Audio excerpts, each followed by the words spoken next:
on ne vous a pas dit le plus important sur notre couple. Non, tu vas pas dire ça. Dans la société d'aujourd'hui, il y a beaucoup de gens qui, malgré le fait qu'ils soient entourés au milieu de plein de gens, ils sont seuls. Comment s'est passée notre rencontre avec les moments un petit peu gênants notamment? C'était super gênant.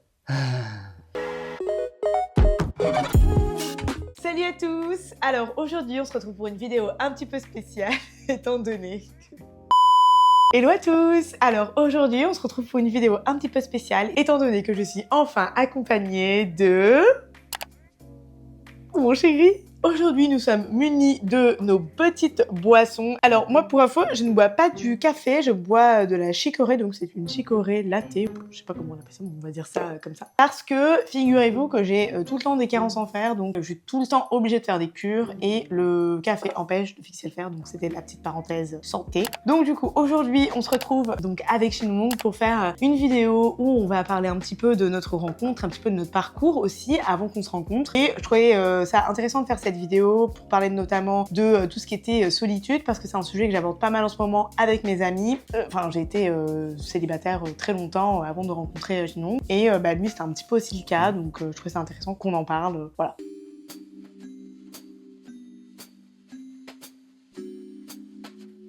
À ce niveau-là, on est un peu tous les deux pareils. Moi, j'ai notamment été célibataire un bon moment avant de te rencontrer. Donc, je sais pas, j'ai dû être célibataire plus de 3 ans et au final, depuis que je suis arrivé en France, c'est vrai que si je compte le temps où j'ai été en couple ou célibataire, ça doit être moitié-moitié, voire plus longtemps célibataire. Et au final, moi, j'aime bien cette philosophie de il vaut mieux être seul que mal accompagné, et je pense que c'est quelque chose que je me suis pas mal appliqué, et notamment je me suis pas forcément beaucoup aidé par moment à être en couple, parce que au final, qu'est-ce que je faisais? J'allais au travail, je rentrais chez moi, je faisais quoi? Je me faisais à manger, et après j'allais geeker avec mes amis, ce qui faisait que je sortais pas trop pour aller rencontrer du monde. Et tu te sentais pas spécialement mal, quoi, tu te sentais Non. bien en fait. Non, tout à fait. Moi, j'avais mes potes avec qui je geekais. Surtout que en fait, les 3 années de célibat avant que je te rencontre, il y avait quelque chose qui était quand même assez pénible que tout le monde a vécu, et ces 3 confinements. Donc, qu'est-ce que j'ai fait pendant le 30 mètres carrés à Paris? Je me suis connecté sur Steam avec mes potes et on a fait que jouer tous les soirs pendant, je sais plus, il y a eu quoi, 3 confinements, 8 semaines à chaque fois. Mais voilà, de manière générale, comme je disais, je m'étais pas beaucoup aidé pour être en couple. J'aimais bien au final ma vie assez indépendante, donc je vivais seul, je me faisais à manger, j'étais capable d'être un adulte indépendant comme on dit.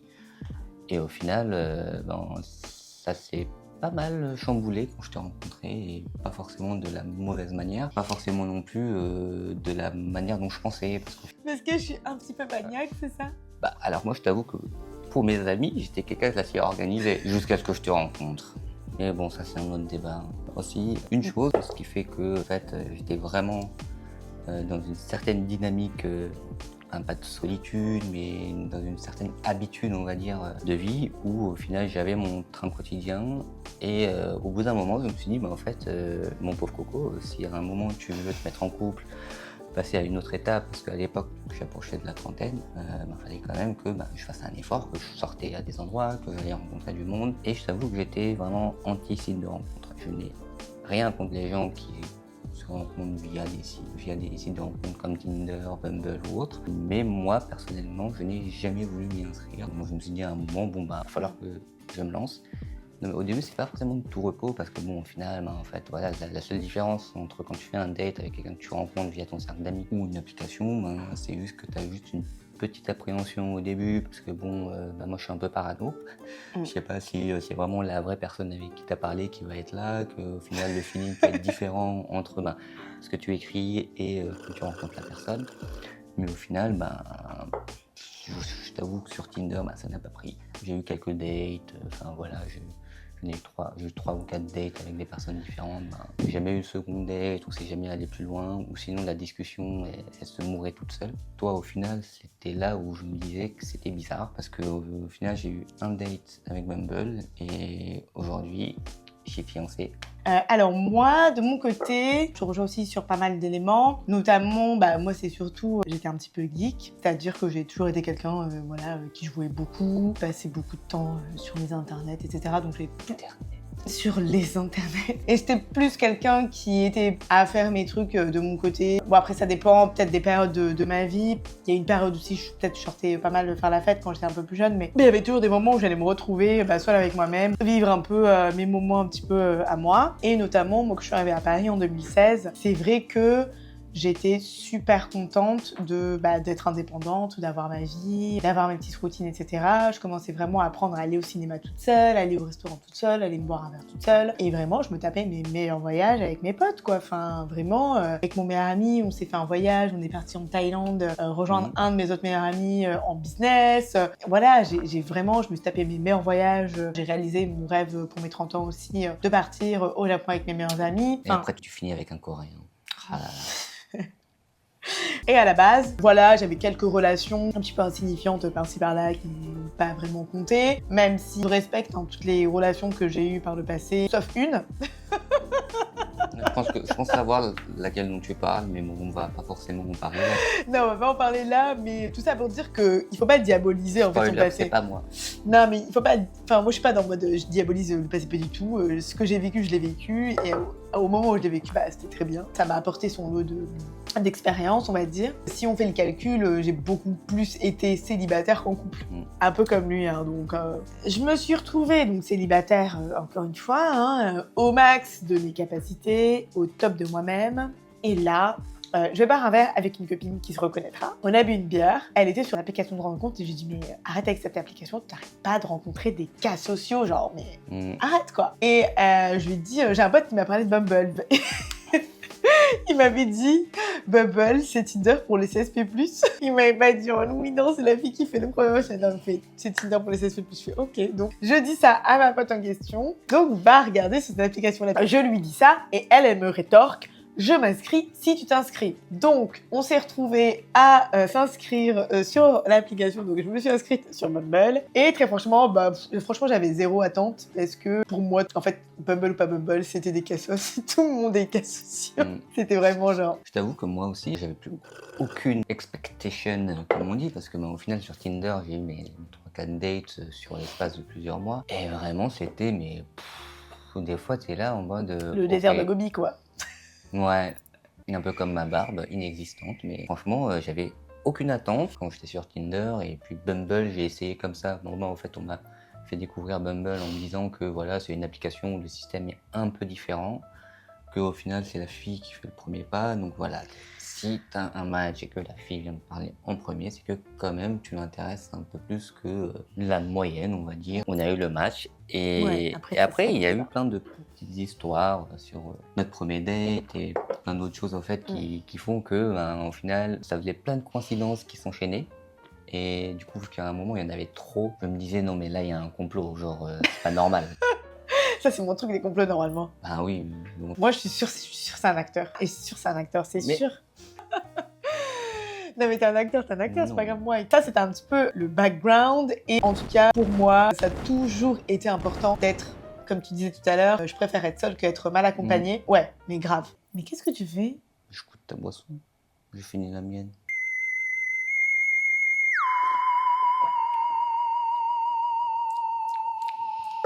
Ah, j'aime pas.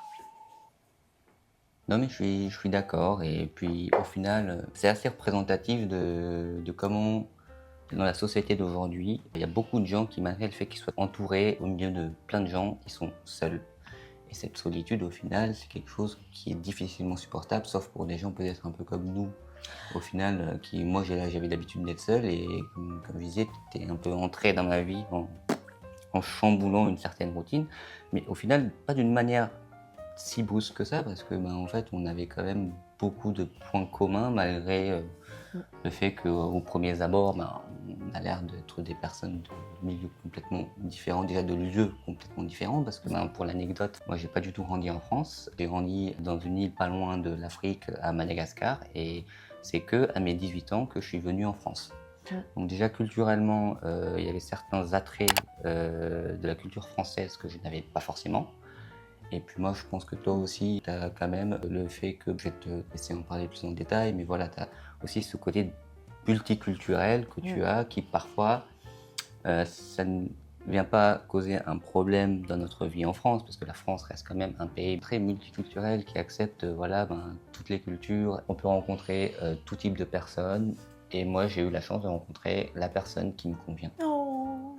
De toute façon, tu coupes au montage. Non, je vais tout laisser comme ça, je vais balancer sans monter. Vu qu'on a vécu pas mal de temps seul avant de se rencontrer, c'est qu'aujourd'hui on n'a aucun mal à être seul aussi.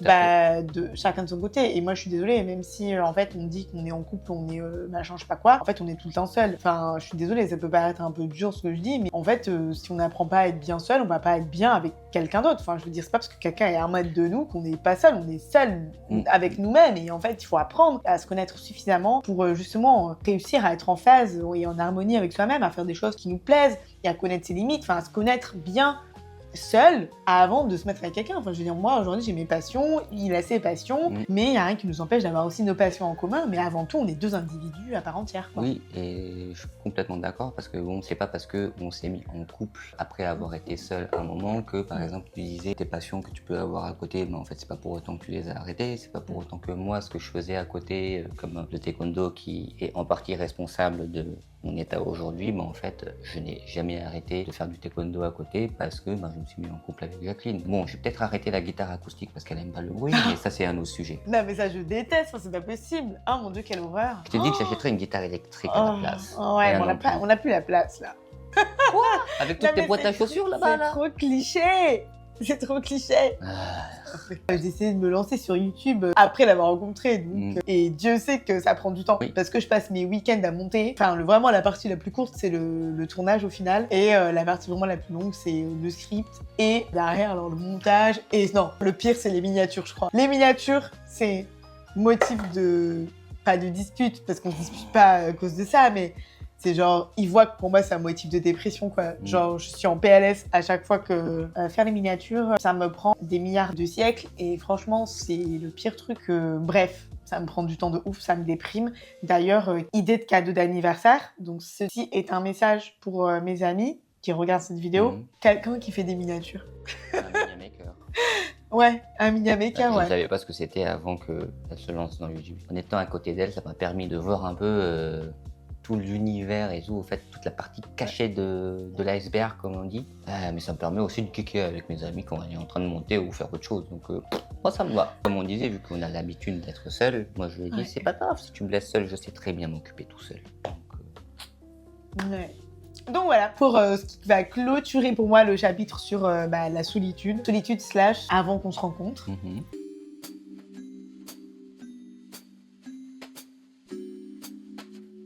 Et puis après, bien évidemment, est arrivée donc la rencontre. On s'est rencontrés donc sur une application de rencontre. À la base, donc moi, c'était un pari avec... Enfin, c'était pas un pari, on n'a rien parié, mais c'était en mode je m'inscris, tu t'inscris. Et d'ailleurs, moi, c'est vrai que j'y suis allée avec un état d'esprit vraiment très léger. Voilà, j'avais bien entamé ma thérapie depuis un moment. J'étais vraiment dans un stade où je me suis dit... Franchement, j'ai toujours été vers le même type de relation, vous voyez. C'était toujours, il fallait toujours que ce soit passionnel. Vraiment, c'était toujours le même genre de relation, on va dire. Le côté passionnel, etc. que je recherchais. À un moment donné, on se rend compte que dans une vie, quand on prend de l'âge, on se rend compte que parfois, on va reproduire certains schémas, on va avoir toujours le même résultat. Donc là, en l'occurrence, les résultats, c'était des personnes qui ne me convenaient pas, que je rencontrais. Donc je me suis dit, cette fois-ci, pourquoi pas essayer de sortir de ce schéma-là et de commencer tout simplement par me diriger vers des relations que je n'avais pas l'habitude d'avoir avant. Donc, on s'est rencontrés sur l'application. Je crois que j'ai dû faire 2 dates, 3 même, je sais plus exactement. Ah bon, c'est pas le premier? Non, mais j'ai discuté avec d'autres gars, quoi. Genre, t'as pas parlé avec d'autres meufs? Une. Menteur. T'avais une autre... Bref. Donc, premier date, moi, bien sûr, on ne vous a pas dit le plus important sur notre couple. Non, tu vas pas dire ça, Connie. Mais oui, j'ai oublié. Oh, comment est-ce que j'ai pu oublier une chose aussi importante? Comment est-ce que j'ai pu oublier quelque chose de si important? Mais bien sûr, la raison pour laquelle on s'entend aussi bien, la raison pour laquelle on s'est rencontrés, la raison pour laquelle les étoiles ont été alignées sur notre rencontre, c'est parce que nous sommes 2 signes d'eau. Il déteste quand je dis ça, j'adore. Mais c'est vrai, chérie, on est 2 signes d'eau. Je suis Scorpion, tu es Cancer, 2 signes d'eau. En fait, c'est le couple parfait. Scorpion, Cancer, quoi. Bref, 2 signes d'eau, c'est la vie. Ouais, moi, je comprends toujours pas pourquoi Scorpion c'est un signe d'eau, sachant qu'on est dans le désert. Bref, signe d'eau. Donc, premier date, moi en tant que Scorpion, bien sûr. J'ai passé l'entièreté du date à l'observer comme ça. J'étais... Ah, c'était gênant, par contre. Non, mais vraiment, il y a des moments où j'étais là, je lui parlais, je m'arrêtais pas, je fais, j'ai quelque chose sur le visage. Elle fait, ah, non, continue. J'étais en train de jauger absolument tout ton âme. En fait, j'avais besoin de sonder son âme. Vous connaissez les Scorpions. Ouais, moi, Donc, je vis avec un Scorpion, mais moi, je suis très cartésien. Je ne crois pas. Ah, c'est un peu un truc de Cancer. Ça. En tout cas, voilà, en tant que première rencontre, donc Scorpion, un petit peu, qui a eu besoin de sonder l'âme de la personne qui était en face, qui est un petit peu bizarre. Surtout pour moi, hein, après je laisserai développer, mais pour moi, alors à la fin, donc on s'est raccompagnés et surtout qu'on savait pas qu'on habitait. Dans le même quartier. En fait, on habitait dans le même quartier, c'était trop bizarre. Déjà, alors, il me propose qu'on se voit vers Montparnasse, le quartier Montparnasse. Moi, je dis, mais c'est génial, jamais personne m'a proposé. Moi, c'est parce que j'étais tellement fatigué ce jour-là. Je sortais de 20 soutenances de projets à l'école. Ouais. Je me suis dit, je vais la voir juste dans le quartier. Mais vraiment, genre, c'était par pure convenance pour moi et... Paf, tu me dis oui, ouais. Ok, j'aime bien ce quartier, je fais yes. Non, mais parce que moi, faut savoir que pour moi, déjà, cette gare rive gauche, rive droite, moi, j'en souffre énormément. Enfin, remarquez, j'en souffre pas tant que ça parce que moi, du coup, je suis rive gauche et je préfère que tout le monde soit rive droite, comme ça, je les vois pas. Donc, ça me va très bien au final. Mais c'était la première fois de ma vie que je rencontrais quelqu'un qui me proposait qu'on soit rive gauche. Donc, j'étais là, mais déjà, c'est l'homme de ma vie parce qu'on se voit rive gauche à Montparnasse. Du coup, on se rejoue à de Garquinet, c'était trop mignon et tout. Bon, même si j'ai passé la soirée à sonder son âme. Ouais. Et du coup, après, on commence à partir dans la même direction pour rentrer chez nous et on se rend compte qu'on va au même endroit. Et genre, c'est encore plus gênant. Et à un moment donné, genre, on se dit non, mais là, il faut qu'on se quitte parce que c'est vraiment bizarre. Et là, c'était trop gênant. C'est un moment un petit peu gênant, mais bon, c'était drôle. Maintenant qu'on en reparle, c'était drôle. C'est drôle, mais c'est le pire premier bisou. C'était trop gênant. Je savais pas comment m'approcher. En plus, vu que on a à peu près la même taille quand elle met les chaussures plates. Donc là, elle m'a pas aidé. Elle a mis des docks qui font cette taille-là, là. Ce qui faisait pour la taille du Wyoming. Et en plus, on était sur un trottoir un peu en pente, donc j'ai dû limite me mettre sur la pointe des pieds. C'était gênant. Mais du coup, c'était marrant. Enfin, marrant. Gênant. C'était très, très gênant. Très gênant. Mais en fait, ça rejoint un peu ce qu'on disait au début, dans la partie précédente de la vidéo, où il y avait plein de coïncidences. Donc déjà, le fait qu'on vive dans le même quartier, alors que Paris, il y a 20 arrondissements, mathématiquement, on avait une chance sur 400 de se retrouver au hasard dans le même arrondissement. Et... Une chance sur 400. Parce que c'est 1 sur 20 fois 1 sur 20. Du coup, c'est 1 sur 400. Et du coup, en plus, je l'ai calculé de tête là. Hein. Mais du coup, oui, une chance sur 400 d'être dans le même arrondissement. Et puis, on vivait à 800 mètres l'un de l'autre. En fait, mais vous vivez à 800 mètres? À 800 mètres l'un de l'autre. Littéralement, on aurait pu se croiser en train de faire des courses ou autre. Et on avait eu besoin de Bumble pour s'en rencontrer. Ouais, non, mais c'est dingue. C'est trop drôle. Je suis sûr, genre, on a dû se croiser quelque part quand tu devais aller faire ton jogging, ou quand moi je devais aller faire mes courses à droite à gauche. Enfin, c'est sûr. Parce qu'on a vraiment, moi j'avais l'habitude d'aller vers certaines lignes certaines stations de métro autour de chez nous où en fait tu les prenais aussi. Ouais. Et donc c'est un quartier aussi qu'au final je connais bien. Et puis bon, c'est assez marrant. Et ce qui faisait que, au final, on pouvait se voir assez facilement. Ah oui, ça c'était pratique. Mais par contre, c'est vrai que tout de suite, voilà, j'aime bien ma solitude. En fait, c'est ça le truc, c'est que vraiment, j'aime bien être seule. Ça a toujours été d'ailleurs un problème parfois dans des amitiés où on pouvait me reprocher de pas toujours prendre l'initiative et que c'est vrai que moi, si on me laisse, je peux être capable de passer 1 an sans voir personne. Et lui, c'est vrai que très vite, avec toi, on se voyait tout le temps, quoi. Oui, et de manière assez naturelle au final. Où je me souviens que exactement 4 jours après qu'on s'est vu, tu m'as écrit comme ça, si j'étais dispo pour un verre, mais vraiment très, très spontané, très naturel. Même les échanges qu'on avait, c'était dans le style d'une conversation sans fin, où on n'allait pas forcément se dire bonne nuit le soir, bonjour le matin. C'est vraiment une conversation qui continuait sans cesse. Et de manière spontanée, en fait, tu voulais qu'on se voit, donc on allait boire un verre dans le quartier. Ça nous permettait de découvrir certaines adresses préférées de chacun dans le quartier. Donc moi, j'avais mon petit coin, t'avais pareil tes petites adresses du côté de chez toi. Et au final, c'était à la fois plaisant parce que c'est le début d'une relation et autres, et aussi parce que en fait, tu redécouvrais un peu le quartier d'une manière différente. Ouais, donc c'est vrai que voilà, c'était un peu ça, la rencontre. Donc voilà, vraiment, écoutez, site de rencontre, hein, c'est pas non plus... Moi, j'avoue que j'avais zéro attente sur ce site-là, mais Pareil. finalement, ça a plutôt bien marché, je trouve. Oui, C'était marrant qu'on se rend compte vraiment, en fait, qu'on ait les mêmes bases. J'ai l'impression que, tu vois, en fait, il y a ce truc, on a un peu les mêmes bases, comment dire, de valeurs, qu'on se retrouve sur nos valeurs profondes, on se retrouve aussi sur notre vision de la vie, notre façon de voir les choses, le côté solitaire.